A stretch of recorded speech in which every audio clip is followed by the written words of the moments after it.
बुधवार के दिन भगवान श्री गणेश की यह पावन कथा जो श्रद्धा, विश्वास और भक्ति भाव से सुनता है, उसके जीवन से विघ्न, बाधाएं और दुख स्वतः दूर होने लगते हैं। उसे बुद्धि, विवेक, सुख, समृद्धि, सफलता और मनोकामना पूर्ति का आशीर्वाद प्राप्त होता है। भगवान गणेश उसकी हर परीक्षा में मार्गदर्शक बनते हैं और जीवन को शुभ दिशा प्रदान करते हैं। मंगलाचरण।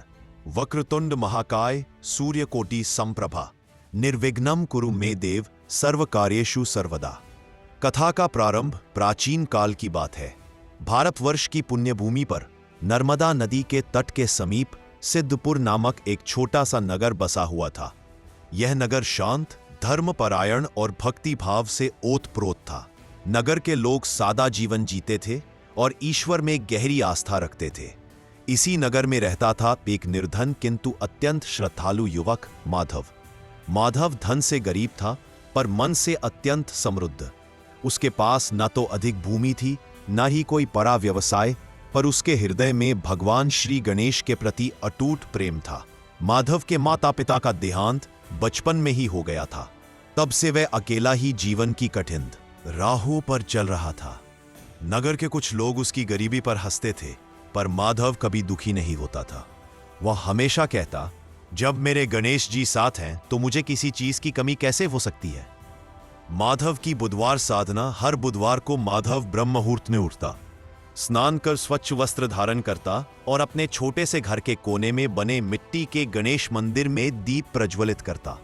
उसके पास न सोने का सिंहासन था, न ही चांदी के पात्र, बस एक मिट्टी की मूर्ति, कुछ दूर्वा, मोदक का भोग और सच्चा हृदय।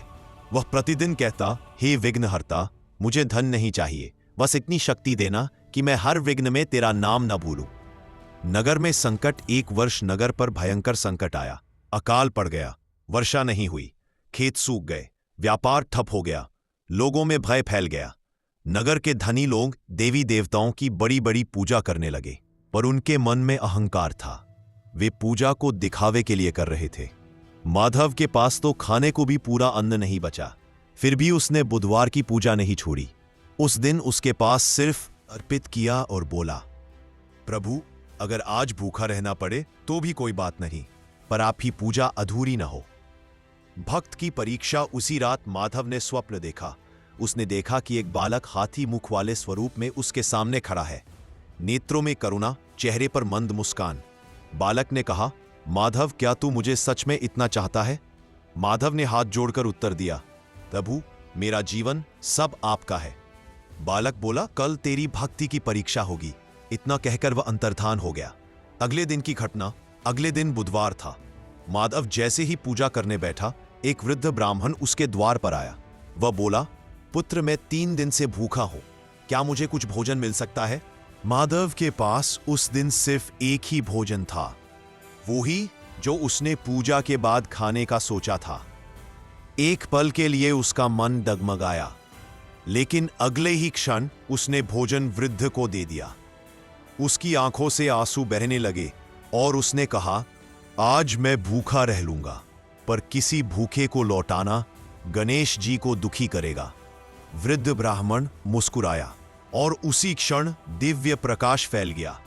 साक्षात गणेश प्रकट। वृद्ध का रूप बदल गया। वो स्वयं भगवान श्री गणेश थे। माधव भय और आनंद से कांपने लगा। वो भूमि पर गिर पड़ा। गणेश जी बोले, वत्स माधव, तूने सिद्ध कर दिया कि सच्ची भक्ति क्या होती है। जहां त्याग है वहीं मैं प्रकट होता हूं। उन्होंने अपना वरदहस्त माधव के सिर पर रखा। वरदान। गणेश जी ने कहा, आज से तेरे जीवन में कभी बुद्धि का अभाव नहीं होगा, कभी कर्म निष्फल नहीं होंगे, और जो भी यह कथा बुधवार के दिन श्रद्धा से सुनेगा, उसके घर से विघ्न दूर होंगे। उस क्षण माधव के घर के बाहर सूखे वृक्षों में हरियाली लौट आई। आकाश में बादल घिर आए, वर्षा होने लगी। प्रथम खंड का उपसंहार। नगर में खुशहाली लौट आई। लोग समझ गए कि दिखावे की पूजा नहीं, सच्चे हृदय की भक्ति ही भगवान को प्रिय होती है। माधव आज भी उसी सादगी से जीवन जीता रहा, पर अब वह केवल गरीब भक्त नहीं, बल्कि गणेश जी की कृपा का जीवंत प्रमाण बन चुका था। गणेश कृपा के बाद भक्त माधव की नई परीक्षा बुधवार के दिन भगवान श्री गणेश की यह पावन कथा जो श्रद्धा से सुनता है, उसके जीवन में केवल सुख ही नहीं आता, बल्कि भगवान स्वयं उसकी परीक्षा लेकर उसे और अधिक योग्य बनाते हैं, क्योंकि जिसे प्रभु अत्यधिक प्रेम करते हैं उसे वे साधारण नहीं रहने देते। गणेश कृपा के बाद परिवर्तन गणेश जी के साक्षात दर्शन और वरदान के पश्चात सिद्धपुर नगर में चमत्कारिक परिवर्तन होने लगा। जहां वर्षों से सूखा पड़ा था, वहां खेतों में हरियाली लहराने लगी। नर्मदा का जल स्तर बढ़ गया, व्यापार फिर से चलने लगे। नगरवासी आपस में कहने लगे, यह सब माधव की भक्ति का फल है। गणेश जी ने उसी की सुन ली। परंतु जहां प्रशंसा होती है, वहां ईर्ष्या भी जन्म लेती है। ईर्ष्या का बीज नगर के कुछ धनवान लोग, विशेषकर सेठ धर्मदत्त, माधव से जलने लगे। धर्मदत्त बड़ा व्यापारी था, पर उसका मन अहंकार से भरा हुआ था। वो बोला, एक गरीब युवक, और पूरा नगर उसे पूजने लगा। क्या सच में भगवान उसी पर कृपा करते हैं, या यह कोई छल है? माधव की दुविधा जब यह बात माधव तक पहुंची, वह कुछ क्षण मौन रहा। उसके पास ना धन था, ना संसाधन, ना मजदूर। रात को वह गणेश जी के सामने बैठा और बोला, प्रभु, यह कार्य मेरी सामर्थ्य से बाहर है, पर यदि आपकी इच्छा है तो मार्ग भी आप ही दिखाइए। स्वप्न में आदेश। उस रात माधव ने फिर स्वप्न देखा। इस बार गणेश जी गंभीर स्वरूप में प्रकट हुए। उनकी वाणी गूढ़ थी, माधव, मंदिर ईंट पत्थर से नहीं बनता, मंदिर त्याग और विश्वास से बनता है। तो कार्य आरंभ कर, शेष मैं संभालूंगा। कार्य का आरंभ अगले दिन माधव ने बिना किसी भय के कार्य आरंभ कर दिया। उसने नगरवासियों से कुछ नहीं मांगा, बस स्वयं मिट्टी खोदने लगा। लोग हंसने लगे, यह अकेला मंदिर बनाएगा, पागल हो गया है। पर माधव के हाथ नहीं रुके। पहला चमत्कार। तीसरे दिन एक अज्ञात मजदूर आया, फिर दूसरे दिन कुछ और। कोई पूछता, हमें नहीं पता क्यों, पर मन ने कहा यहां काम करो। धीरे धीरे दर्जनों लोग जुड़ गए। किसी ने पत्थर दिया, किसी ने लकड़ी। माधव समझ गया, यह गणेश लीला है। धर्मदत्त का क्रोध। जब धर्मदत्त ने यह सब देखा तो उसका क्रोध बढ़ गया। उसने राजदरबार में शिकायत कर दी, यह निर्माण बिना अनुमति हो रहा है, इसे रोका जाए। राजा ने जांच का आदेश दिया। राजा की परीक्षा। राजा स्वयं स्थल पर पहुंचा। माधव भयभीत नहीं हुआ। उसने हाथ जोड़कर कहा, महाराज, यदि यह अपराध है तो दंड मुझे दीजिए, पर मंदिर को ना रोकिए। राजा उसके आत्मविश्वास से प्रभावित हुआ। उसी क्षण एक बालक दौड़ता हुआ आया और बोला, महाराज, राजमहल के मुख्य स्तंभ में दरार आ गई है। राजा घबरा गया। गणेश नाम की शक्ति। माधव ने कहा, महाराज, यदि आज बुधवार है और आप गणेश नाम लें तो संकट टल जाएगा। राजा ने संदेह में ही सही ओम गण गणपतये नमः कहा। तुरंत स्तंभ स्थिर हो गया। राजा नतमस्तक हो गया। राजा का निर्णय। राजा ने घोषणा की, माधव कोई साधारण व्यक्ति नहीं, यह मंदिर राजकीय संरक्षण में बनेगा। धर्मदत्त का सिर झुक गया। माधव का अहंकार नहीं, पर माधव के मन में गर्व नहीं आया। उसने कहा, यह सब गणेश जी की कृपा है, मैं तो केवल साधन हूं। भाग 3। तृतीय खंड। अहंकार का पतन और भक्त के त्याग की महिमा। मंदिर निर्माण और नगर का बदलता भाव। राजा के संरक्षण के बाद गणेश मंदिर का निर्माण तीव्र गति से होने लगा। नगर के लोग जो पहले हंसते थे, अब सेवा के लिए आने लगे। कोई जल लाता, कोई पत्थर, तो कोई अपने श्रम को ही अर्पित करता। माधव सबको एक ही बात कहता, यह मंदिर मेरा नहीं, यह गणेश जी की लीला है, हम सब केवल सेवक हैं। धर्मदत्त का भीतर जलता क्रोध। सेठ धर्मदत्त यह सब देख रहा था। उसका धन, उसका प्रभाव सब फीका पड़ गया था। वह मन ही मन बोला, यदि यह युवक इतना महान बन गया तो मेरी प्रतिष्ठा समाप्त हो जाएगी। उसके भीतर का अहंकार अब अंधा हो चुका था। अंतिम षड्यंत्र। धर्मदत्त ने कुछ दुष्ट लोगों को धन देकर कहा, रात में मंदिर निर्माण स्थल पर मूर्ति को खंडित कर दो, दोष माधव पर आएगा। अंधेरी अमावस्या की रात थी, तेज हवा चल रही थी। वे लोग चुपके से मंदिर पहुंचे। गणेश जी की लीला। जैसे ही एक व्यक्ति ने हथौड़ा उठाया, धरती कांप उठी, आकाश में बिजली चमकी। उसी क्षण उसे ऐसा प्रतीत हुआ मानो हजारों हाथी चिंघाड़ रहे हो। वह डर से कांपने लगा। यह कोई साधारण मूर्ति नहीं है।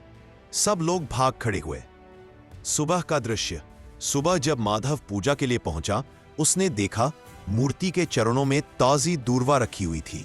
वह समझ गया गणेश जी स्वयं रात्रि में यहां उपस्थित थे। उसकी आंखों से अश्रु बहने लगे। माधव की सबसे बड़ी परीक्षा उसी दिन राजा का संदेश आया।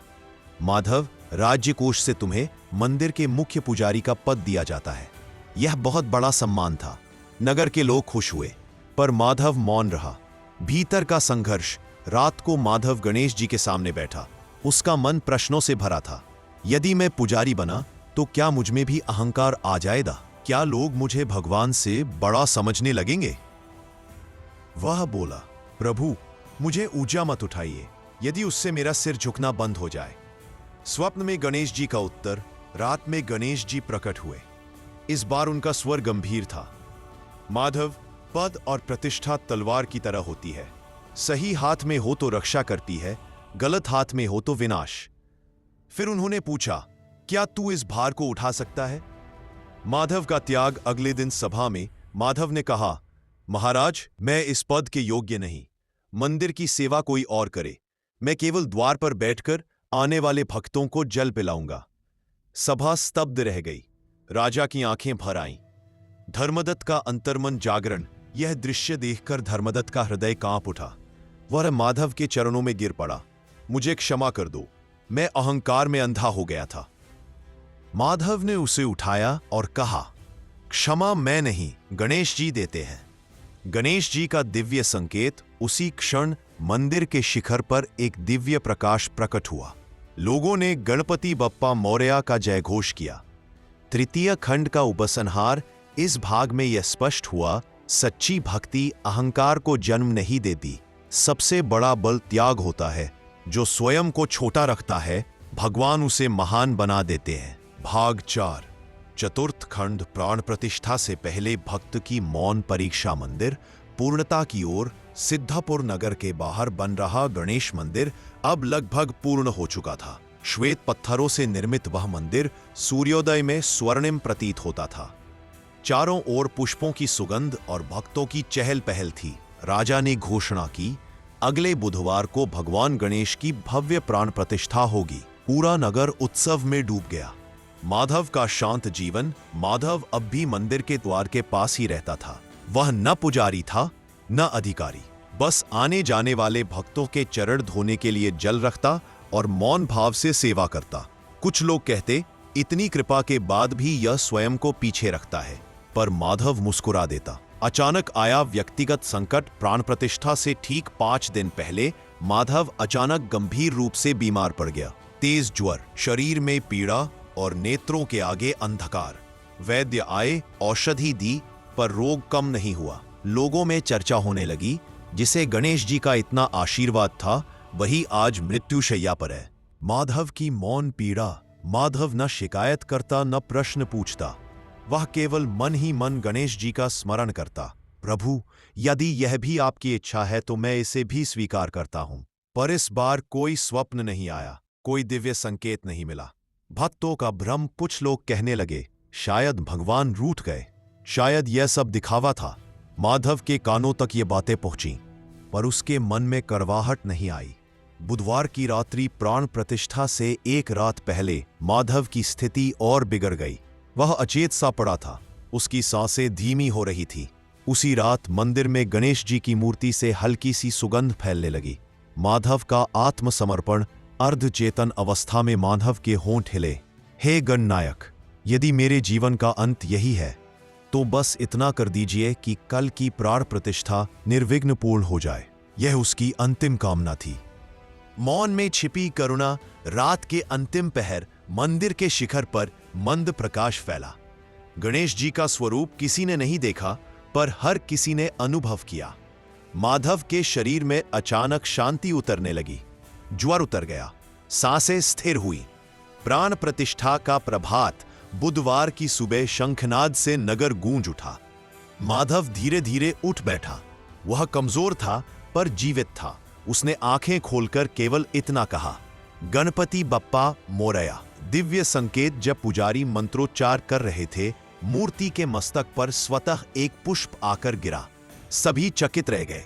राजा ने कहा, यह संकेत है कि भगवान प्रसन्न है। माधव का संदेश प्राण प्रतिष्ठा के बाद माधव ने सबके सामने कहा, भगवान की सबसे कठिन परीक्षा तब होती है जब वे कुछ नहीं कहते। जो उस मौन में भी विश्वास रखे वही सच्चा भक्त है। चतुर्थ खंड का उपसंहार इस भाग में यह रहस्य खुलता है कि ईश्वर हर बार बोलकर मार्ग नहीं दिखाते। मौन भी एक उत्तर होता है। जो भक्त संकट में भी भगवान पर भरोसा रखे वही वास्तव में सफल होता है। भाग 5 पंचम खंड, भक्त माधव का जीवन निर्णय और गणेश जी की बाल लीला। रात के तीसरे पहर बालक ने आंखें खोली। मंदिर में दीपक की लौ धीमी सी कांप रही थी। बाहर शांति थी, ऐसी शांति जिसमें केवल आत्मा की आवाज सुनाई देती है।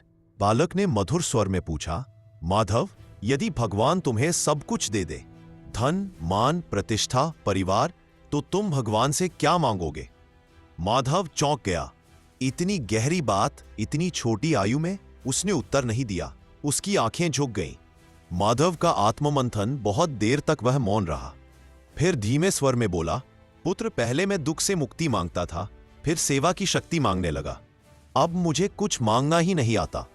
बालक मुस्कुराया। तो फिर जी क्यों रहे हो? यह प्रश्न तीर की तरह लगा। माधव की सच्चाई, माधव की आंखों से आंसू बहने लगे। मैं इसलिए जी रहा हूं ताकि मेरा जीवन किसी और के काम आ सके। यदि गणेश जी चाहें तो मेरा नाम भी मिटा दे, बस उनकी भक्ति बनी रहे। बाल लीला का रहस्य बालक जोर से हंस पड़ा। उसकी हंसी में मासूमियत भी थी और ब्रह्मांडीय गूंज भी। अच्छा, तो तुम कुछ भी नहीं चाहते? माधव ने सिर झुका दिया।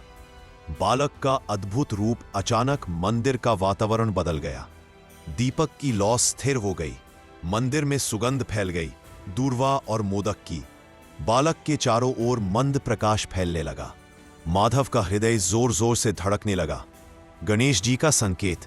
बालक ने धीरे से कहा, माधव, जीवन में सबसे कठिन त्याग वस्तुओं का नहीं, इच्छाओं का होता है। फिर उसने पूछा, क्या तुम गृहस्थ बनकर मेरी सेवा करोगे? माधव की परीक्षा यह प्रश्न साधारण नहीं था। गृहस्थ बनना मतलब बंधन, जिम्मेदारी, मोह। माधव ने कांपती आवाज में कहा, यदि आप चाहे तो संसार में रहकर भी आपका ही हो जाऊंगा। बालक का लुप्त होना अचानक बालक की हंसी गूंजी और अगले ही क्षण वह वहां नहीं था। माधव घबरा गया। उसने चारों ओर देखा। मंदिर में केवल गणेश जी की मूर्ति थी। मूर्ति में बाल भाव माधव ने देखा। गणेश जी की मूर्ति के चेहरे पर हल्की मुस्कान थी, जैसे बालक अभी अभी लीला कर गया हो। माधव का निर्णय। अगली सुबह माधव ने नगर सभा बुलाई। उसने शांत स्वर में कहा, मैं गृहस्थ जीवन स्वीकार करूंगा, पर भूख के लिए नहीं, सेवा के लिए। सभा स्तब्ध रह गई। सेवा का नया मार्ग माधव ने घोषणा की। मेरा घर भूखे के लिए अन्नशाला होगा, दुखी के लिए आश्रय होगा, और हर बुधवार यहां गणेश कथा होगी। लोगों की प्रतिक्रिया। कुछ लोग रो पड़े, कुछ ने चरण छुए। राजा ने कहा, आज समझ आया कि सच्चा संन्यास जंगल में नहीं, कर्तव्य में होता है। धर्मदत्त की पूर्ण प्रायश्चित। सेठ धर्मदत्त आगे आया। उसने अपना आधा धन अन्नशाला को दान कर दिया। मैंने अहंकार किया, अब सेवा करूंगा। बुधवार की महिमा। पहला बुधवार आया। सैकड़ों लोग कथा सुनने आए। माधव ने कथा आरंभ की। बुधवार के दिन गणेश जी की यह पावन कथा, जो श्रद्धा से सुनता है उसकी बुद्धि शुद्ध होती है, उसके निर्णय सही होते हैं और उसका जीवन मार्ग पा जाता है। बालकों की उपस्थिति। कथा के दौरान कई बच्चों ने कहा, आज एक बालक हमारे साथ बैठा था, फिर अचानक गायब हो गया। माधव समझ गया। उसकी आंखें भर आईं। पंचम खंड का गूढ़ संदेश। इस भाग में यह रहस्य खुलता है। भगवान बाल रूप में आकर सबसे कठिन प्रश्न पूछते हैं। सच्ची भक्ति जीवन से भागना नहीं, जीवन को पवित्र बनाना है। जो इच्छाओं का त्याग कर दे वही गृहस्थ होकर भी मुक्त होता है। भाग 6 षष्ठ खंड, गृहस्थ भक्ति, सेवा का परिवार और गणेश जी की अदृश्य लीला। माधव का विवाह। एक साधारण संकल्प माधव ने नगर के सामने अपना निर्णय स्पष्ट कर दिया था। वह गृहस्थ बनेगा, पर भोग के लिए नहीं, सेवा के लिए। राजा और नगर के वरिष्ठों ने उसके लिए एक सरल संस्कारी कन्या चुनी। नाम था सुलोचना। सुलोचना धनी नहीं थी, पर उसके नेत्रों में करुणा थी और मन में धैर्य। विवाह बड़े वैभव से नहीं, बल्कि गणेश मंत्र और सेवा संकल्प के साथ संपन्न हुआ। माधव ने विवाह के समय केवल एक वचन लिया, हमारा घर कभी किसी भूखे को मना नहीं करेगा और हर बुधवार गणेश जी का नाम इस आंगन में गूंजेगा। सुलोचना ने बिना एक पल सोचे सिर झुका दिया। सेवाता घर विवाह के कुछ ही दिनों में माधव का घर आश्रय स्थल बन गया। सुबह अन्नशाला चलती, दोपहर में रोगियों की सेवा और संध्या को गणेश भजन। सुलोचना स्वयं भोजन परोसती, घाव धोती और किसी को यह एहसास नहीं होने देती कि वह मालकिन है। लोग कहते हैं यह घर नहीं, चलता फिरता मंदिर है। पहला गृहस्थ संकट समय बीतता गया। एक वर्ष ऐसा आया जब नगर में भयंकर रोग फैल गया। लोग भयभीत हो गए, अनेक घर बंद हो गए, सेवक भागने लगे, लोग फुसफुसाने लगे। अब देखते हैं माधव की भक्ति इस संकट में क्या करती है। माधव का निर्णय। सुलोचना ने कहा, यदि रोग यहां भी आ गया तो? माधव शांत स्वर में बोला, यदि हम भी द्वार बंद कर लें तो फिर भक्ति किस काम की। उस रात दोनों ने गणेश जी के सामने दीप जलाया। हे विघ्नहर्ता, यदि यह संकट हमारी परीक्षा है तो हम तैयार हैं। सेवा की अग्नि परीक्षा। अगले दिन से माधव और सुलोचना रोगियों की सेवा में लग गए। वे स्वयं भोजन पकाते, औषधि देते, घाव साफ करते। कई लोगों ने चेताया, तुम दोनों भी बीमार पड़ जाओगे, पर वे नहीं रुके। नगर का भय। कुछ ही दिनों में सेवक सच में बीमार पड़ गए। अन्नशाला सूनी होने लगी। लोग कहने लगे, अब यह सेवा बंद हो जाएगी। पर हर सुबह माधव के घर से धूप और भोग की सुगंध आती। गणेश जी की अदृश्य रक्षा एक आश्चर्य की बात होने लगी। जो भी रोगी माधव के घर में रुकता, उसकी अवस्था धीरे धीरे सुधरने लगती। वैद्य चकित थे। न औषधि बदली, न उपचार। फिर यह कैसे? सेवा की अग्नि परीक्षा। अगले दिन से माधव और सुलोचना रोगियों की सेवा में लग गए। वे स्वयं भोजन पकाते, औषधि देते, घाव साफ करते। कई लोगों ने चेताया, तुम दोनों भी बीमार पड़ जाओगे, पर वे नहीं रुके। नगर का भय। कुछ ही दिनों में सेवक सच में बीमार पड़ गए। अन्नशाला सूनी होने लगी। लोग कहने लगे, अब यह सेवा बंद हो जाएगी। पर हर सुबह माधव के घर से धूप और भोग की सुगंध आती। गणेश जी की अदृश्य रक्षा एक आश्चर्य की बात होने लगी। जो भी रोगी माधव के घर में रुकता, उसकी अवस्था धीरे धीरे सुधरने लगती। वैद्य चकित थे। न औषधि बदली, न उपचार। फिर यह कैसे? बालक फिर प्रकट। एक बुधवार की संध्या वही बालक फिर आया। इस बार वह घर के आंगन में बैठा मिट्टी से छोटे छोटे हाथी बना रहा था। सुलोचना ने उसे भोजन दिया। बालक ने हंसते हुए कहा, डरो मत, जहां सेवा है वहां रोग ठहर नहीं सकता। सुलोचना की परीक्षा। उसी रात सुलोचना को हल्का ज्वर आया। माधव चिंतित हो गया। वह बोला, प्रभु, यह दंड मुझे दीजिए, इसे नहीं। उसने पूरी रात गणेश मंत्र का जाप किया। मौन में चमत्कार। भोर होते होते सुलोचना का ज्वर उतर गया। उसकी आंखें खुली। पहले शब्द थे, गणपति बप्पा मोरया। माधव की आंखों से आंसू बह निकले। नगर का हृदय परिवर्तन। धीरे धीरे रोग का प्रकोप समाप्त होने लगा। लोग समझ गए, यह कोई साधारण सेवा नहीं, यह गणेश कृपा है। जो लोग डर से भागे थे, वे लौट आए। उन्होंने हाथ जोड़कर कहा, हमें भी सेवा सिखाओ। सेवा का विस्तार। माधव ने कहा, सेवा सिखाई नहीं जाती, की जाती है। अब पूरा नगर सेवा में जुट गया। बुधवार की सामूहिक कथा। पहले बुधवार को हजारों लोग एकत्र हुए। माधव ने कहा, बुधवार की सामूहिक कथा। पहले बुधवार को हजारों लोग एकत्र हुए। जो भी यह कथा बुधवार के दिन सुनता है, उसे संकट में सही निर्णय लेने की शक्ति मिलती है। गणेश जी स्वयं मार्ग दिखाते हैं। लोगों ने अनुभव किया कि उनके मन का भय हल्का हो रहा है। षष्ठ खंड का गूढ़ संदेश। इस भाग से यह शिक्षा मिलती है, गृहस्थ जीवन सबसे बड़ी साधना है। जहां सेवा है वहां भय टिकता नहीं। पति पत्नी यदि साथ भक्ति करे तो वह घर स्वयं तीर्थ बन जाता है। भाग 7, सप्तम खंड। संतान लीला, पिता भाव और संकट में अडिग भक्ति सेवा के बीच एक नई सूचना। सेवा, अन्नशाला और कथा के बीच समय अपने प्रवाह में आगे बढ़ता रहा। एक दिन सुलोचना ने संकोच भरे स्वर में माधव से कहा, स्वामी, वैद्य ने बताया है मैं मां बनने वाली हूं। माधव कुछ क्षण मौन रहा, फिर उसने आंखें मूंद लीं और मन ही मन बोला, हे गणनायक, यदि यह आपकी इच्छा है तो इस संतान को सेवा का साधन बनाइए। नगर की खुशी, यह समाचार जैसे ही फैला, नगर में प्रसन्नता छा गई।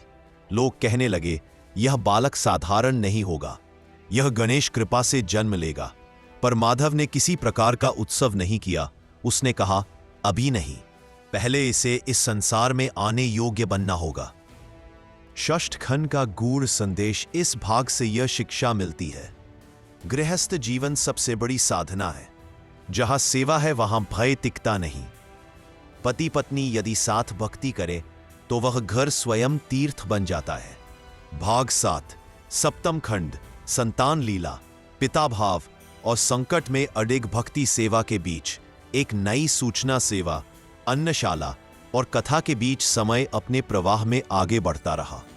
एक दिन सुलोचना ने संकोच भरे स्वर में माधव से कहा, स्वामी, वैद्य ने बताया है मैं मां बनने वाली हूं।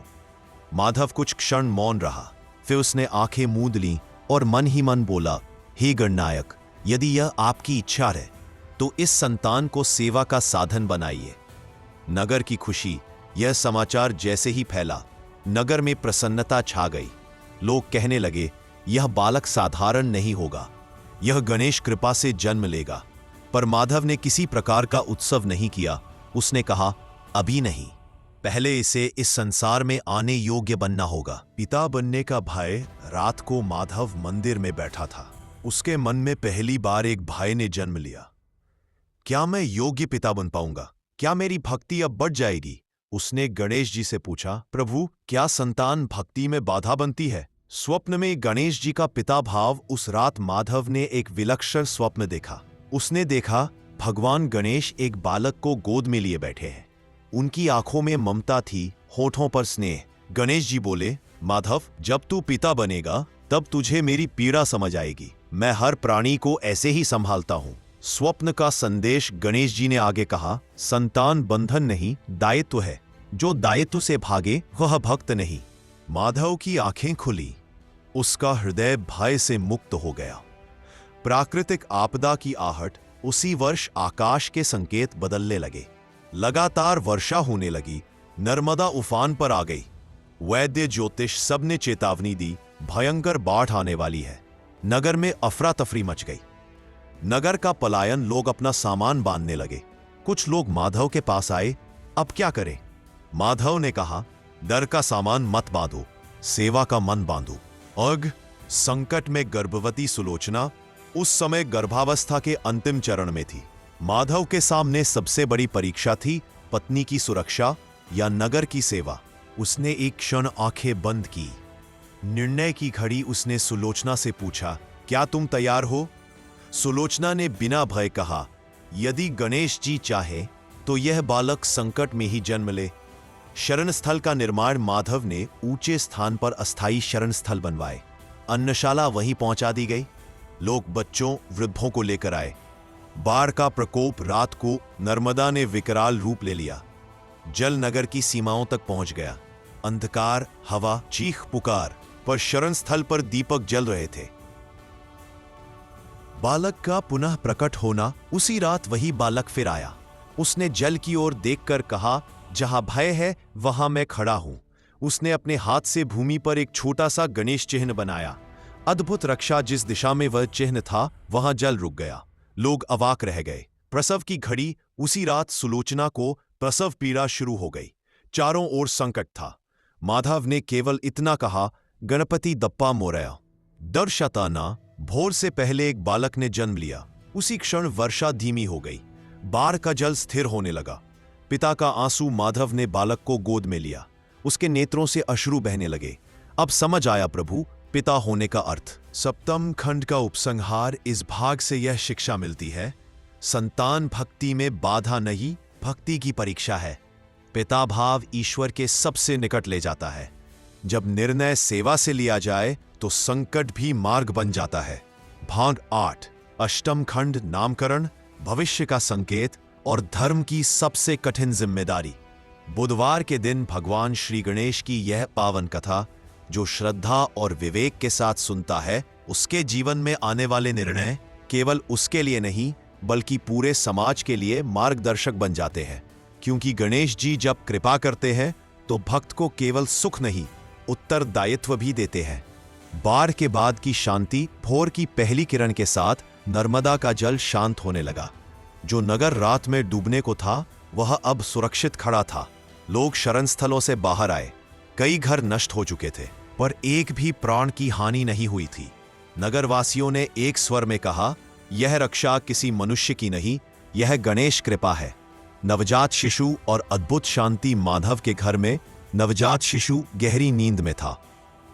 आश्चर्य की बात यह थी कि चारों ओर की अफरा तफरी के बीच भी वह बालक न रोया न व्याकुल हुआ। उसके चेहरे पर अद्भुत शांति थी। एक वृद्ध वैद्य ने कहा, यह बालक सामान्य नहीं है, इसके जन्म के साथ प्रकृति भी शांत हुई है। नामकरण की तैयारी। नगर के विद्वान, पंडित और राजा स्वयं नामकरण के लिए एकत्र हुए। राजा ने कहा, इस बालक का नाम कोई साधारण नाम नहीं हो सकता। सबकी दृष्टि माधव पर थी। माधव का मौन। माधव ने बालक को गोद में लिया। उसकी आंखों में गर्व नहीं, केवल जिम्मेदारी थी। उसने कहा, मैं नाम नहीं चुनूंगा, यदि गणेश जी चाहे तो संकेत देंगे। बुधवार का दिन नामकरण के लिए विशेष रूप से बुधवार चुना गया। मंदिर में विशेष पूजा रखी गई। जैसे ही मंत्रोच्चार आरंभ हुआ, गणेश जी की मूर्ति के चरणों से एक दूर्वा का तिनका अपने आप गिरा। पंडित चकित रह गए। गणेश संकेत। एक वृद्ध पंडित ने कहा, दूर्वा स्थिरता और बुद्धि का प्रतीक है। इस बालक का नाम धीरज होना चाहिए। सभी ने एक स्वर में स्वीकृति दी। नाम का अर्थ। माधव ने बालक के कान में धीरे से कहा, धीरज, ताकि तू संकट में भी धर्म ना छोड़े। उसी क्षण बालक ने आंखें खोली और हल्की मुस्कान दी। लोगों की आंखें भर आई। समाज की नई जिम्मेदारी। बाढ़ के बाद नगर की व्यवस्था टूट चुकी थी। खेती नष्ट, व्यापार बंद, लोग निराश। राजा ने सभा बुलाई। उसने माधव से कहा, अब यह केवल सेवा नहीं, यह नेतृत्व की घड़ी है। माधव का भय। यह पहली बार था जब माधव घबरा गया। उसने मन ही मन कहा, प्रभु, मैं तो सेवा जानता हूं, शासन नहीं। गणेश जी का कठोर उपदेश। उसी रात गणेश जी स्वप्न में प्रकट हुए। इस बार उनका स्वर न कोमल था न बाल सुलभ, बल्कि कठोर और स्पष्ट। माधव, सेवा तब तक आसान है जब तक निर्णय कठिन न हो। अब समय आ गया है कि तू धर्म के लिए अप्रिय निर्णय भी ले। उपदेश का सार। गणेश जी बोले, धर्म केवल करुणा नहीं, धर्म न्याय भी है, और न्याय सबको प्रसन्न नहीं करता। माधव के हृदय पर यह वाक्य गहरे अंकित हो गया। पहला कठोर निर्णय। अगले दिन माधव ने घोषणा की, जो सक्षम हैं वे पहले श्रम करेंगे, फिर सहायता पाएंगे। सहायता आलस्य का साधन नहीं बनेगी। कुछ लोग नाराज हो गए। अब यह भी नियम बताएगा। आलोचना और पीड़ा। पहली बार माधव की आलोचना हुई। उसके बारे में कहा गया, अब इसमें भी अहंकार आ गया। माधव रात को रो पड़ा। उसने गणेश जी से कहा, मैं तो किसी को दुख नहीं देना चाहता। मौन उत्तर। इस बार कोई स्वप्न नहीं आया, कोई शब्द नहीं, बस भीतर से एक दृढ़ता उभरी। निर्णय का फल। कुछ ही दिनों में नगर में व्यवस्था लौटने लगी। काम करने वाले आगे बढ़े, आलसी स्वयं सुधरने लगे। लोग समझ गए, कठोरता क्रूरता नहीं थी, यह दीर्घकालिक करुणा थी। अष्टम खंड का उपसंहार। इस भाग में यह शिक्षा मिलती है, नेतृत्व भक्ति का ही विस्तार है। हर करुण निर्णय सही नहीं होता। गणेश जी भक्त को कभी कभी कठोर बनाकर समाज का रक्षक बनाते हैं। भाग 9। नवम खंड। धीरज की बाल लीला, माधव की अंतिम परीक्षा और गणेश संकेत। बुधवार के दिन भगवान श्री गणेश की यह पावन कथा जो श्रद्धा, धैर्य और विवेक के साथ सुनता है, उसके जीवन में आने वाली सबसे कठिन परीक्षा भी अंततः उसे भीतर से शुद्ध कर देती है। क्योंकि गणेश जी जब अंतिम संकेत देते हैं तब भक्त केवल व्यक्ति नहीं रहता, वह मार्ग बन जाता है। धीरज का अनोखा बाल्यकाल। समय अपने स्वाभाविक प्रवाह में आगे बढ़ा। धीरज धीरे धीरे बड़ा होने लगा। अन्य बच्चों की तरह वह शोर नहीं करता था। वह मंदिर के प्रांगण में शांत बैठकर पत्थरों से छोटे छोटे चिन्ह बनाता। अक्सर वह गणेश जी की मूर्ति के सामने दूर्वा सजाता। लोग कहते हैं यह बालक अपनी आयु से अधिक समझ रखता है। बालक और संकट। एक दिन एक गरीब स्त्री अपने रोते हुए पुत्र को लेकर आई। बालक गंभीर रूप से बीमार था। वैद्य ने हाथ खड़े कर दिए। माधव ने स्त्री को आश्रय दिया। धीरज चुपचाप उस बालक के पास बैठ गया। भाग 9। नवम खंड। धीरज की बाल लीला, माधव की अंतिम परीक्षा और गणेश संकेत। बुधवार के दिन भगवान श्री गणेश की यह पावन कथा जो श्रद्धा, धैर्य और विवेक के साथ सुनता है, उसके जीवन में आने वाली सबसे कठिन परीक्षा भी अंततः उसे भीतर से शुद्ध कर देती है। क्योंकि गणेश जी जब अंतिम संकेत देते हैं तब भक्त केवल व्यक्ति नहीं रहता, वह मार्ग बन जाता है। धीरज का अनोखा बाल्यकाल। समय अपने स्वाभाविक प्रवाह में आगे बढ़ा।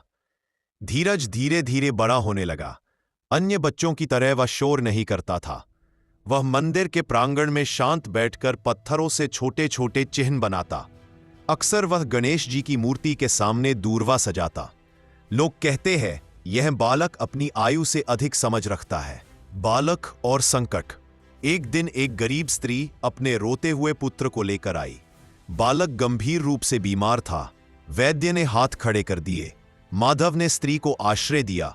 धीरज चुपचाप उस बालक के पास बैठ गया। धीरज का स्पर्श। धीरज ने धीरे से उस बालक का हाथ पकड़ा और बोला, डरो मत, गणेश जी रास्ता जानते हैं। कुछ ही देर में बालक की सांस सामान्य होने लगी। लोग स्तब्ध रह गए। माधव का भय। माधव ने यह सब देखा तो उसका हृदय कांप उठा। उसने मन ही मन कहा, प्रभु, क्या यह बालक मुझसे भी आगे बढ़ जाएगा? क्या लोग इसे पूजने लगेंगे? यह भय साधारण नहीं था, यह अहंकार का सूक्ष्म रूप था। माधव की अंतिम आंतरिक परीक्षा। उसी रात माधव को नींद नहीं आई। उसने स्वयं से पूछा, क्या मैं सच में सब कुछ त्याग चुका हूं या अभी भी मैं शेष है? उसने गणेश जी के सामने दंडवत प्रणाम किया। गणेश जी का अंतिम प्रत्यक्ष संकेत। रात के अंतिम पहर मंदिर में दिव्य प्रकाश फैला। इस बार गणेश जी स्वप्न में नहीं, प्रत्यक्ष प्रकट हुए। उनका स्वर गंभीर था। माधव, तूने सेवा की, त्याग किया, नेतृत्व संभाला, पर अब अंतिम बंधन तोड़ना होगा। अंतिम प्रश्न गणेश जी ने पूछा, यदि लोग धीरज को तुझसे बड़ा माने तो क्या तेरा हृदय प्रसन्न रहेगा? माधव की आंखों से अश्रु बह निकले। उसने उत्तर दिया, यदि वह आपके मार्ग पर चले तो मेरा जीवन सफल है। गणेश जी का वरदान। गणेश जी मुस्कुराए, आज तू पूर्ण हुआ। उन्होंने धीरज के मस्तक पर हाथ रखा। यह बालक मेरा नहीं, धर्म का होगा। माधव का हल्का होना। उस क्षण माधव को लगा जैसे वर्षों का भार उसके हृदय से उतर गया हो। वह पहली बार निस्वार्थ रूप से मुस्कुराया। धीरज का वचन। अगली सुबह धीरज ने अपने पिता से कहा, पिताजी, मैं बड़ा होकर मंदिर का नहीं, लोगों का सेवक बनूंगा। माधव ने उसके सिर पर हाथ रखा। बस यही गणेश जी की इच्छा है। नगर का अनुभव। लोगों ने अनुभव किया कि अब माधव और अधिक शांत हो गया है। वह निर्णय लेता पर उसमें कोई व्यक्तिगत छाया नहीं होती। अंतिम संकेत। एक बुधवार को मंदिर के शिखर पर एक विशाल इंद्रधनुष प्रकट हुआ। पंडित बोले, यह संकेत है कि कथा अपने अंतिम चरण में है। नवम खंड का उपसंहार। इस भाग से यह शिक्षा मिलती है, सबसे अंतिम त्याग मैं का होता है। संतान माता पिता की नहीं, धर्म की धरोहर होती है। जब भक्त स्वयं को भी छोड़ देता है तब गणेश जी उसे मार्ग बना देते हैं। दशम खंड। अंतिम। भक्त माधव का जीवन संध्याकाल। धीरज का धर्मपथ और गणेश जी का अंतिम उपदेश। बुधवार के दिन भगवान श्री गणेश की यह पावन कथा जो श्रद्धा, धैर्य और पूर्ण विश्वास के साथ सुनता है, उसका जीवन केवल व्यक्तिगत कल्याण तक सीमित नहीं रहता, बल्कि वह स्वयं दूसरों के लिए प्रकाश स्तंभ बन जाता है। क्योंकि जब गणेश जी किसी भक्त की कथा पूर्ण करते हैं तब वे उस कथा को लोक कल्याण में बदल देते हैं। समय का शांत प्रवाह। समय किसी से नहीं रुकता। वर्ष बीतते गए। माधव के बाल श्वेत होने लगे, कदम धीमे पड़ गए, पर आंखों में वही शांति थी जो पहले दिन थी। अब वह कम बोलता था, पर जब बोलता तो शब्दों में अनुभव होता। माधव का जीवन संध्याकाल। माधव अब सेवा का केंद्र नहीं रहा, सेवा की प्रेरणा बन चुका था। लोग उसके पास समस्या लेकर नहीं, दिशा लेने आते थे। वह बस कहता, मैं नहीं, गणेश जी से पूछो, उत्तर तुम्हारे भीतर मिलेगा। धीरज का युवावस्था में प्रवेश। धीरज अब युवा हो चुका था। उसने न पुरोहित का मार्ग चुना, न सत्ता का। वह गांव-गांव जाकर लोगों को कर्म, सेवा और विवेक का मार्ग समझाता। उसका वाक्य सदा एक होता, धर्म डर से नहीं, समझ से निभाया जाता है। पिता और पुत्र का अंतिम संवाद। एक संध्या माधव ने धीरज को पास बुलाया। आकाश लालिमा से भरा था। माधव ने कहा, पुत्र, अब मेरा शरीर मेरा साथ छोड़ रहा है, पर स्मरण रखना, सेवा कभी मत छोड़ना। धीरज की आंखें भर आईं। पिताजी, आप तो हमेशा रहेंगे। माधव की अंतिम साधना। अगले बुधवार माधव ने विशेष रूप से गणेश पूजा की। उसने केवल एक प्रार्थना की, हे विघ्नहर्ता, यदि मेरे जीवन से किसी का कल्याण हुआ हो तो वह फल इस समाज को मिलता रहे। गणेश जी का अंतिम दर्शन। रात के अंतिम पहर मंदिर में दिव्य प्रकाश फैला। इस बार गणेश जी किसी रूप में नहीं, पूर्ण चेतना के रूप में उपस्थित थे। उनकी वाणी गूंजी, माधव, तूने भक्ति को जीवन बनाया, अब तेरा जीवन स्वयं कथा बन गया है। अंतिम उपदेश। गणेश जी ने कहा, जो इस कथा को बुधवार के दिन श्रद्धा से सुनेगा, उसकी बुद्धि शुद्ध होगी, उसके विघ्न कटेंगे और उसका जीवन सही मार्ग पाएगा। आदव का महाप्रयाण। प्रातःकाल माधव शांति से देह त्याग कर गया। उसके मुख पर मुस्कान थी। नगर में शोक नहीं, एक अजीब सी शांति थी। लोग कहते, यह मृत्यु नहीं, पूर्णता है। धीरज का धर्मपथ। धीरज ने कभी स्वयं को माधव का उत्तराधिकारी नहीं कहा। उसने बस इतना कहा, मैं भी एक साधक हूं। उसके नेतृत्व में सेवा, विवेक और करुणा तीनों साथ चलते रहे। कथा का लोक प्रसार। समय के साथ यह कथा नगर से नगर, गांव से गांव फैलने लगी। हर बुधवार लोग इसे सुनने लगे और अनुभव करने लगे, कुछ बदल रहा है भीतर। अंतिम सत्य, यह कथा न केवल माधव की है, न केवल धीरज की। यह कथा हर उस व्यक्ति की है जो अपने जीवन में विघ्नों से घबराया और गणेश जी की शरण आया। महाकथा का पूर्ण उपसंहार। भक्ति का अर्थ पलायन नहीं, सेवा ही सच्चा तप है। और बुधवार के दिन गणेश कथा सुनना जीवन को सही दिशा देता है। जो इस कथा को श्रद्धा से सुनता है, उसके जीवन में गणेश जी स्वयं मार्गदर्शक बनते हैं। इस पावन गणेश कथा से हमें क्या सीखने को मिला और अंत में सबका क्या हुआ? प्रारंभिक वाक्य। जैसा आपने कहा, बुधवार के दिन भगवान श्री गणेश की यह पावन कथा जो श्रद्धा और विश्वास के साथ सुनता है, उसके जीवन में केवल धार्मिक ज्ञान ही नहीं आता, बल्कि उसे यह समझ भी प्राप्त होती है कि जीवन कैसे जिया जाए, कर्तव्य कैसे निभाया जाए और संकट में सही निर्णय कैसे लिया जाए। यह कथा केवल सुनने के लिए नहीं, बल्कि जीवन में उतारने के लिए है। एक, इस कथा का मूल उद्देश्य क्या था? यह कथा किसी चमत्कार को दिखाने के लिए नहीं लिखी गई। यह कथा यह बताने के लिए थी कि भगवान गणेश सिर्फ विघ्न हटाने वाले देवता नहीं, वे मनुष्य को बुद्धि, विवेक और सही मार्ग देना चाहते हैं। माधव को कभी धन नहीं दिया गया, कभी सिंहासन नहीं दिया गया, कभी अलौकिक शक्ति नहीं दी गई। उसे दिया गया असही सोच, सही निर्णय की शक्ति, अहंकार से मुक्त हृदय। दो, भक्त माधव से हमें क्या सीख मिली? सच्ची भक्ति क्या होती है? माधव की भक्ति दिखावे की नहीं थी। उसके पास न बड़ा मंदिर था, न धन, न अनो। इससे शिक्षा मिलती है कि ईश्वर को साधनों से नहीं, भावना से पाया जाता है। अच्छा, त्याग का सही अर्थ। माधव ने कभी यह नहीं कहा कि मैं सब कुछ छोड़ रहा हूं। उसने बस इतना किया, अपनी इच्छा छोड़ी, अपना अहंकार छोड़ा, अपनी प्रसिद्धि छोड़ी। यही सच्चा त्याग है। अच्छा, नेतृत्व और अहंकार में अंतर। जब माधव को समाज का मार्गदर्शक बनाया गया, तब उसने स्वयं को कभी महान नहीं कहा। उसने निर्णय लिए, कठोर भी, पर कभी व्यक्तिगत लाभ के लिए नहीं। इससे हमें यह सीख मिलती है कि नेतृत्व का अर्थ सत्ता नहीं, उत्तरदायित्व है। सुलोचना से हमें क्या सीख मिली? सुलोचना इस कथा की मौन शक्ति है। आदर्श गृहस्थ नारी। उसने कभी उपदेश नहीं दिए, पर हर कार्य से धर्म सिखाया। सेवा में पीछे नहीं हटी, संकट में भयभीत नहीं, गर्भावस्था में भी धर्म से नहीं डिगी। इससे सीख मिलती है कि परिवार की आत्मा स्त्री होती है। बाद पति के धर्म में सहभागी होना, सुलोचना ने माधव के मार्ग को रोका नहीं। उसने कहा, यदि गणेश जी चाहे तो संकट में भी संतान जन्म ले। यह दिखाता है कि जहां पति पत्नी एक लक्ष्य पर हों, वहां भगवान स्वयं रक्षक बनते हैं। धीरज से हमें क्या सीख मिली? धीरज केवल माधव का पुत्र नहीं था, वह अगली पीढ़ी का संदेश था, संस्कार का महत्व। धीरज ने चमत्कार नहीं किए, उसने सेवा को स्वाभाविक बनाया। इससे सीख मिलती है कि बच्चों को उपदेश नहीं, उदाहरण चाहिए। संतान पर अधिकार नहीं, जिम्मेदारी। माधव ने कभी यह नहीं कहा, यह मेरा पुत्र है, मेरी संपत्ति है। उसने कहा, यह धर्म की धरोहर है। यह आज के माता पिता के लिए सबसे बड़ी शिक्षा है। गणेश जी ने हमें क्या सिखाया? भगवान हमेशा बोलते नहीं। कई बार न स्वप्न आया, न संकेत मिला, न चमत्कार दिखा, फिर भी वही समय भक्त को सबसे मजबूत बना गया। सीख, ईश्वर का मौन भी उत्तर होता है।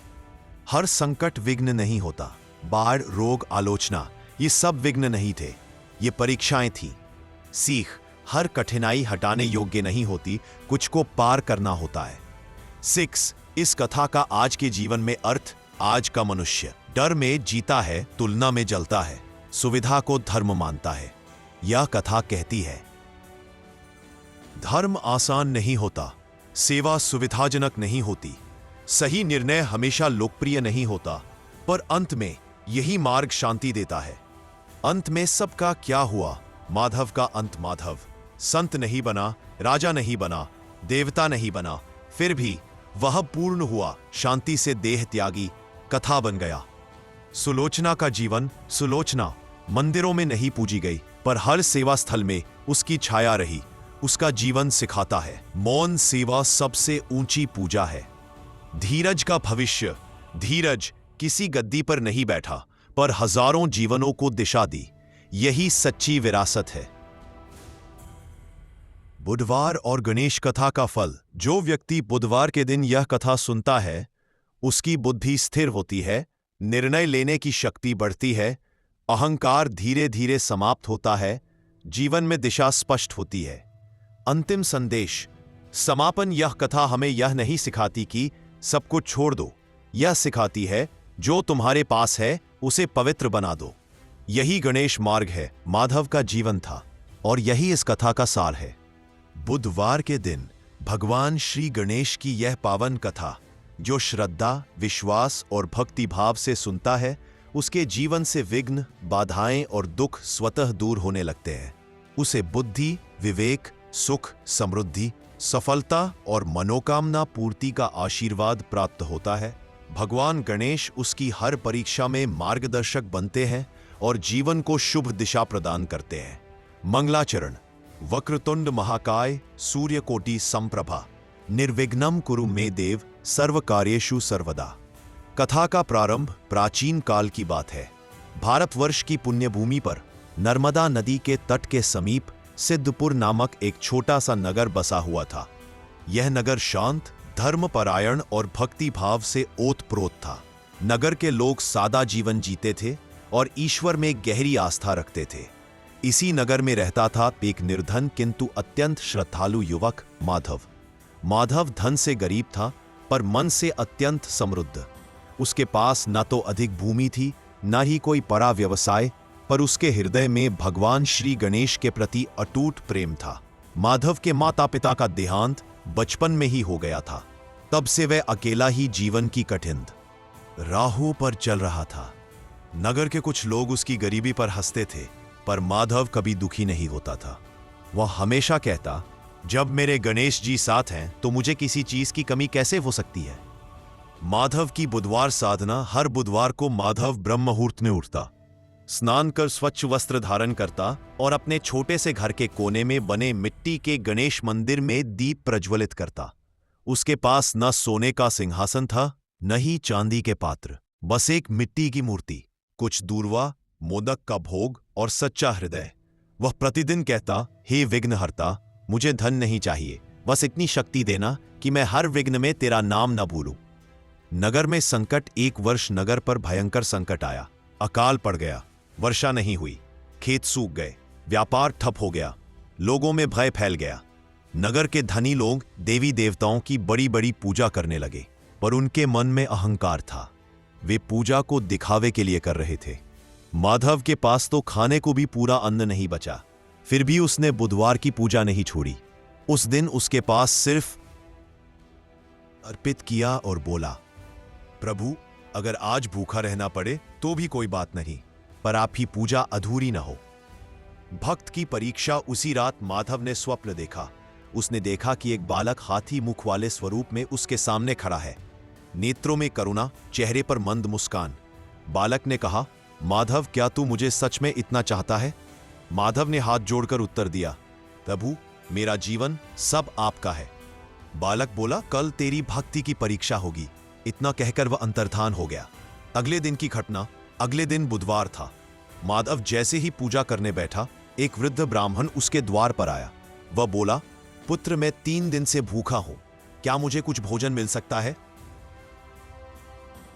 माधव के पास उस दिन सिर्फ एक ही भोजन था, वो ही जो उसने पूजा के बाद खाने का सोचा था।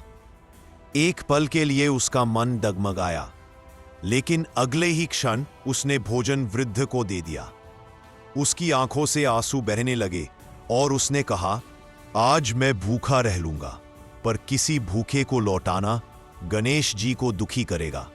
वृद्ध ब्राह्मण मुस्कुराया और उसी क्षण दिव्य प्रकाश फैल गया। साक्षात गणेश प्रकट, वृद्ध का रूप बदल गया। वो स्वयं भगवान श्री गणेश थे। माधव भय और आनंद से कांपने लगा। वो भूमि पर गिर पड़ा। गणेश जी बोले, वत्स माधव, तूने सिद्ध कर दिया कि सच्ची भक्ति क्या होती है। जहां त्याग है वहीं मैं प्रकट होता हूं। उन्होंने अपना वरदहस्त माधव के सिर पर रखा।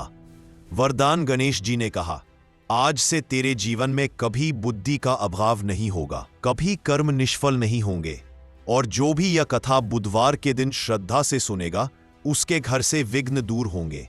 उस क्षण माधव के घर के बाहर सूखे वृक्षों में हरियाली लौट आई। आकाश में बादल घिर आए, वर्षा होने लगी। प्रथम खंड का उपसंहार। नगर में खुशहाली लौट आई। लोग समझ गए कि दिखावे की पूजा नहीं, सच्चे हृदय की भक्ति ही भगवान को प्रिय होती है।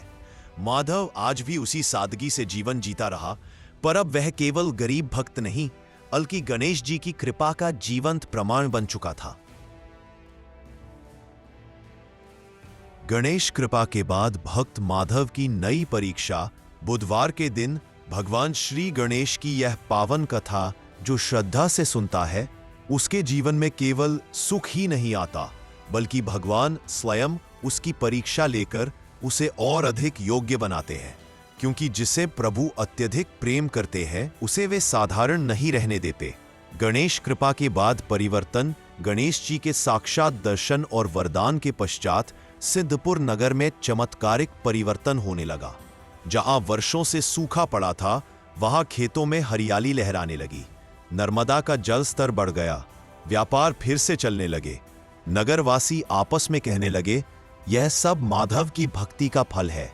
गणेश जी ने उसी की सुन ली। परंतु जहां प्रशंसा होती है, वहां ईर्ष्या भी जन्म लेती है। ईर्ष्या का बीज नगर के कुछ धनवान लोग, विशेषकर सेठ धर्मदत्त, माधव से जलने लगे। धर्मदत्त बड़ा व्यापारी था, पर उसका मन अहंकार से भरा हुआ था। वो बोला, एक गरीब युवक, और पूरा नगर उसे पूजने लगा। क्या सच में भगवान उसी पर कृपा करते हैं, या यह कोई छल है? उसने निश्चय किया कि वे माधव की भक्ति की सच्चाई को परखेगा, या कहें उसे अपमानित करेगा। माधव का स्वभाव इन सब बातों से माधव अनजान था। वे अब भी उसी कुटिया में रहता था। उसका जीवन वैसा ही सरल था। हर बुधवार वह पहले से भी अधिक श्रद्धा से गणेश पूजन करता। अब उसकी प्रार्थना बदल चुकी थी। पहले वह अपने कष्ट दूर करने की प्रार्थना करता था। अब वह कहता, हे गणनायक, मुझे ऐसा बनाइए कि आपके नाम से किसी का कल्याण हो। अब धर्मदत्त की योजना। एक बुधवार को धर्मदत्त नगर की सभा में बोला, अगर माधव सच में गणेश जी का प्रिय है, तो क्यों न उसे मंदिर निर्माण का दायित्व दिया जाए। लोगों ने समर्थन किया, पर धर्मदत्त के मन में छिपा उद्देश्य था माधव को असफल सिद्ध करना। सभा में निर्णय हुआ, माधव को नगर के बाहर गणेश मंदिर का निर्माण करवाना होगा, पर उसके लिए धन नहीं दिया जाएगा। माधव की दुविधा जब यह बात माधव तक पहुंची, वह कुछ क्षण मौन रहा। उसके पास ना धन था, ना संसाधन, ना मजदूर। रात को वह गणेश जी के सामने बैठा और बोला, प्रभु, यह कार्य मेरी सामर्थ्य से बाहर है, पर यदि आपकी इच्छा है तो मार्ग भी आप ही दिखाइए। स्वप्न में आदेश। उस रात माधव ने फिर स्वप्न देखा। इस बार गणेश जी गंभीर स्वरूप में प्रकट हुए। उनकी वाणी गूढ़ थी। माधव, मंदिर ईंट पत्थर से नहीं बनता, मंदिर त्याग और विश्वास से बनता है। तो कार्य आरंभ कर, शेष मैं संभालूंगा। कार्य का आरंभ अगले दिन माधव ने बिना किसी भय के कार्य आरंभ कर दिया। उसने नगरवासियों से कुछ नहीं मांगा, बस स्वयं मिट्टी खोदने लगा। लोग हंसने लगे, यह अकेला मंदिर बनाएगा, पागल हो गया है। पर माधव के हाथ नहीं रुके। पहला चमत्कार। तीसरे दिन एक अज्ञात मजदूर आया, फिर दूसरे दिन कुछ और। कोई पूछता, हमें नहीं पता क्यों, पर मन ने कहा यहां काम करो। धीरे धीरे दर्जनों लोग जुड़ गए। किसी ने पत्थर दिया, किसी ने लकड़ी। माधव समझ गया, यह गणेश लीला है। धर्मदत्त का क्रोध। जब धर्मदत्त ने यह सब देखा तो उसका क्रोध बढ़ गया। उसने राजदरबार में शिकायत कर दी, यह निर्माण बिना अनुमति हो रहा है, इसे रोका जाए। राजा ने जांच का आदेश दिया। राजा की परीक्षा। राजा स्वयं स्थल पर पहुंचा। माधव भयभीत नहीं हुआ। उसने हाथ जोड़कर कहा, महाराज, यदि यह अपराध है तो दंड मुझे दीजिए, पर मंदिर को ना रोकिए। राजा उसके आत्मविश्वास से प्रभावित हुआ। उसी क्षण एक बालक दौड़ता हुआ आया और बोला, महाराज, राजमहल के मुख्य स्तंभ में दरार आ गई है। भाग 3। तृतीय खंड। अहंकार का पतन और भक्त के त्याग की महिमा। मंदिर निर्माण और नगर का बदलता भाव। राजा के संरक्षण के बाद गणेश मंदिर का निर्माण तीव्र गति से होने लगा। नगर के लोग जो पहले हंसते थे, अब सेवा के लिए आने लगे।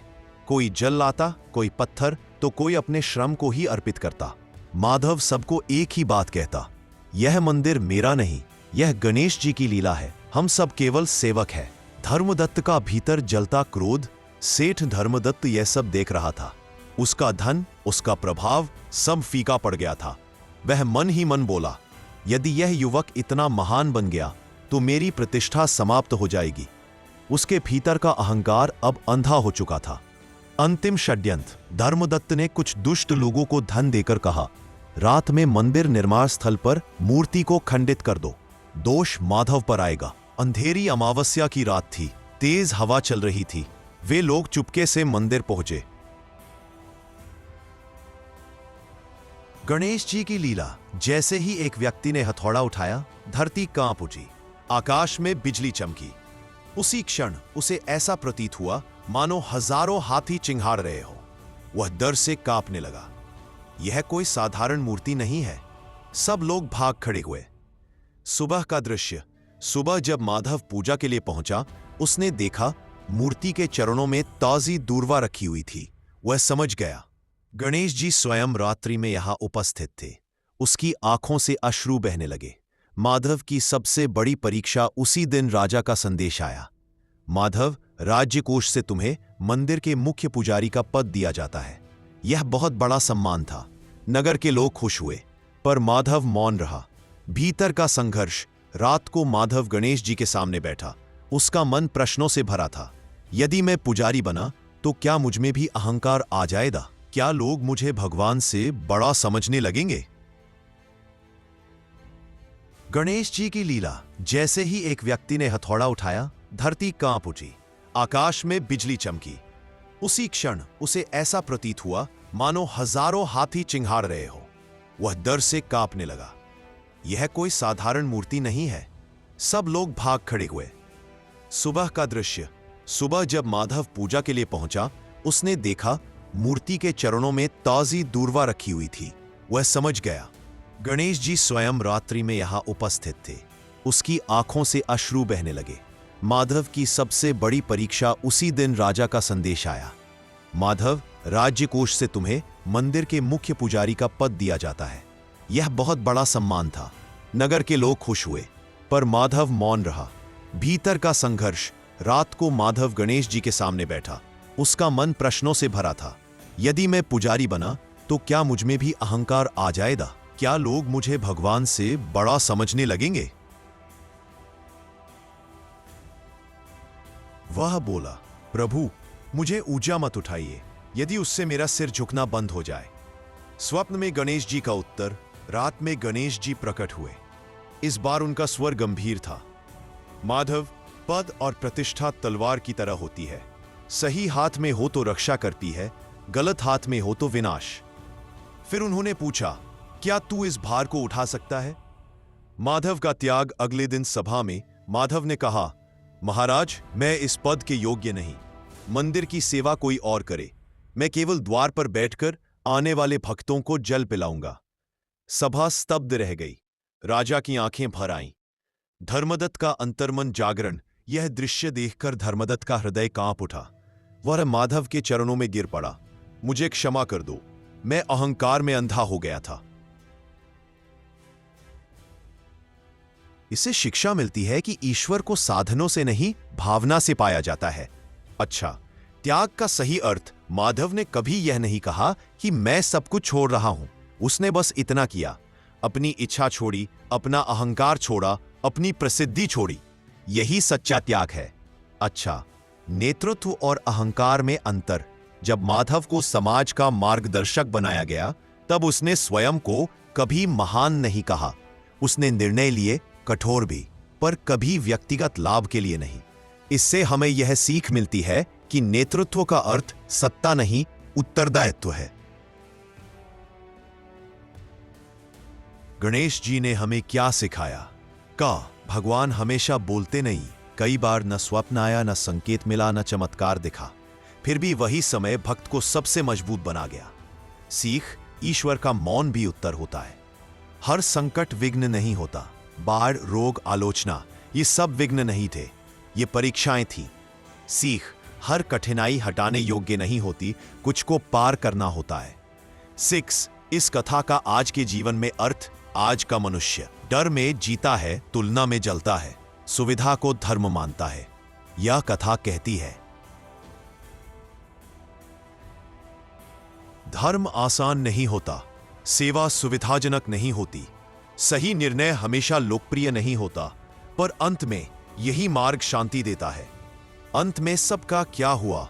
माधव का अंत। माधव संत नहीं बना, राजा नहीं बना, देवता नहीं बना, फिर भी वह पूर्ण हुआ, शांति से देह त्यागी, कथा बन गया। सुलोचना का जीवन। सुलोचना मंदिरों में नहीं पूजी गई, पर हर सेवा स्थल में उसकी छाया रही। उसका जीवन सिखाता है, मौन सेवा सबसे ऊंची पूजा है। धीरज का भविष्य। धीरज किसी गद्दी पर नहीं बैठा, पर हजारों जीवनों को दिशा दी। यही सच्ची विरासत है। बुधवार और गणेश कथा का फल। जो व्यक्ति बुधवार के दिन यह कथा सुनता है, उसकी बुद्धि स्थिर होती है, निर्णय लेने की शक्ति बढ़ती है, अहंकार धीरे धीरे समाप्त होता है, जीवन में दिशा स्पष्ट होती है। अंतिम संदेश, समापन। यह कथा हमें यह नहीं सिखाती कि सब कुछ छोड़ दो, यह सिखाती है जो तुम्हारे पास है उसे पवित्र बना दो। यही गणेश मार्ग है, माधव का जीवन था, और यही इस कथा का सार है।